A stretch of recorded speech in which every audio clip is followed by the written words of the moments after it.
Oh man. All right, we're ready. We're ready. It's fully masked. Well, okay. I gotta mask this area, but that's okay. Oh, and some of the black, you know, fill up that and whatever. But we're gonna do our final wipe down with, of course, water and denatured alcohol, like usual. Man, this is a beautiful looking car. Like, I love the body lines. I love the color as it is. Customer actually really likes the color. He wants to protect his factory paint while changing it. He redid his entire interior. He's got the underglow.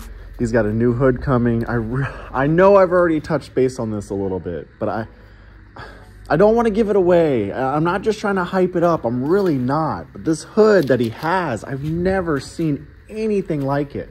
Anything in my entire... I didn't even know it was possible. That's pretty cool. It's coming from California. It's going to go all the way back to Florida. Then he's going to install it. He's going to drive all the way back up here from Tampa to Jacksonville so that we can get some nice drone shots and nice photos and stuff. All right, so let's talk about spraying. Obviously, like I mentioned, wipe down with water and denatured alcohol is your final, you know, just get rid of all the smudges and greasy finger marks from prepping and stuff.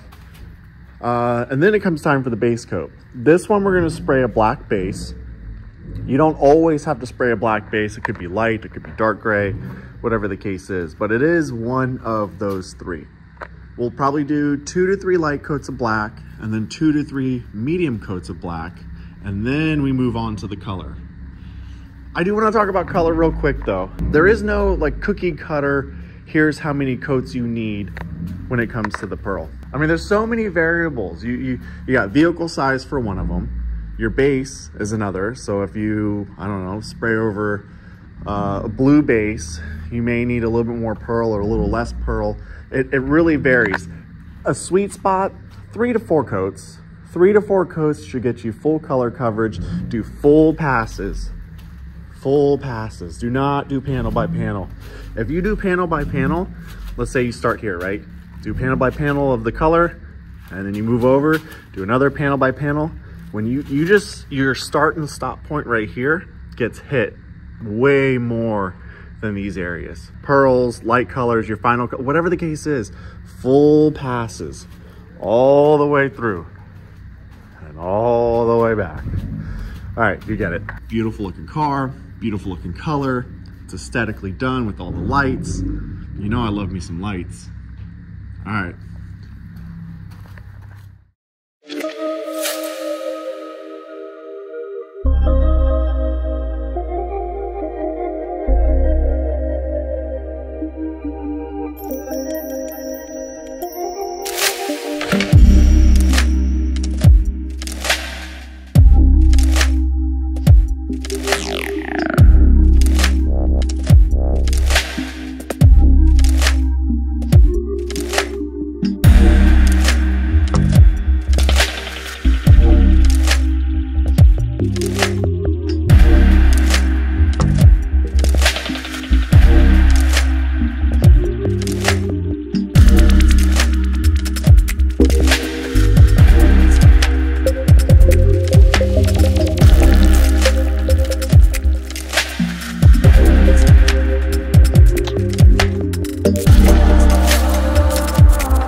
fast forward, what, almost 5 weeks now. Dre drove back from Tampa. Finally got his new hood installed. I know y'all can't see it, but just bear with me. Tell us a little bit about the hood, who did it, who came up with it, where it come from, stuff like that. Yeah, so I seen this guy on Instagram. You know, his handle is themagicman_go. I ended up seeing a hood he did on someone WRX, man. He went from a black carbon fiber hood, and he ended up putting a Gundam on someone's hood. I'm like, man, I wonder how he did that, you know. And then I want to do something like that for my build. And then, you know, me and him, actually, I reached out to him and we started talking about some ideas. And he the one who shot me the idea of what I got on the hood at the moment. And me and him was going back and forth with pictures, and we came up with an agreement. And I seen Mr. Dr. Pigment's car, and it matched perfectly with that color. So me and him came up with that, and that's where my inspiration came from. I love anime, so this definitely gonna make the car stand out and make it unique. You know, you're gonna know it's me when you see me. So that's the reason, you know, I came up with this idea, me and him. So, cause he did a great job, man. Just like Dr. Pigment as well, did a great job on the car. So I'm happy that my vision came to light. Yeah, this looks good. Man. This looks good. I mean, it all flows. Everything flows completely. This car is just beautiful. I say it every time. Yeah. Every time. Now with this, like, he came in. The moment I saw, I can't trigger goosebumps, but I just thinking about it, I saw this thing and it is absolutely beautiful. Like I haven't watched Dragon Ball Z. I haven't watched anime. I just haven't before, but I see this and I recognize that this is art. Like, this is genuine art. I'm not just trying to hype it up. Like, this is cool as shit. So, you ended up what? You're in Florida. The hood was in California. I shipped it to California. Out there. It was out there for like almost 2 months. Yeah. Then I got it shipped back yesterday. Literally got it back yesterday. Yeah. And then got it PPF'd and ceramic coated. That ultimate reveal detail out there off Palm River. Guys did a great job, man. So they got it done for me within a couple hours. Picked it up the next morning, then I headed straight back out here. So, and the color matches. Like the color, it's not. It's good vision, man. Yeah, good vision. He did a good job. I'm excited. Let's get some final reveal shots. Let's go have some fun. We're gonna go all out on this one, so stay tuned. We'll see you guys.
Like, what? No way. Dude, no. Ah, goosebumps again. Holy shit. Whoa. Oh my god. I know, right? Oh, look at that. Hey, it has the Dr. Pigment logo? Yeah. So, with all your different colors, man. So, that's for you. Appreciation, man. Thanks for doing this. I'm sorry. Yeah, man. Thanks for doing this. This is... You ever out moving around, need to carry some stuff? Oh, yeah, man. You can do stuff wherever you go. I got it. It's a very fancy. I just said today, man, I wish I had a better bag. I wish I had a better bag for my drone stuff. Now you official, man. What? I'm just kidding. I'm happy you like really shine from that sun. My head out. So many colors. Yeah, that's why he tried to do it the same way your logo exactly is with the drips, but he like, I'm gonna just put it all over because it's gonna be kind of hard for me to do it. Just put all the colors into it.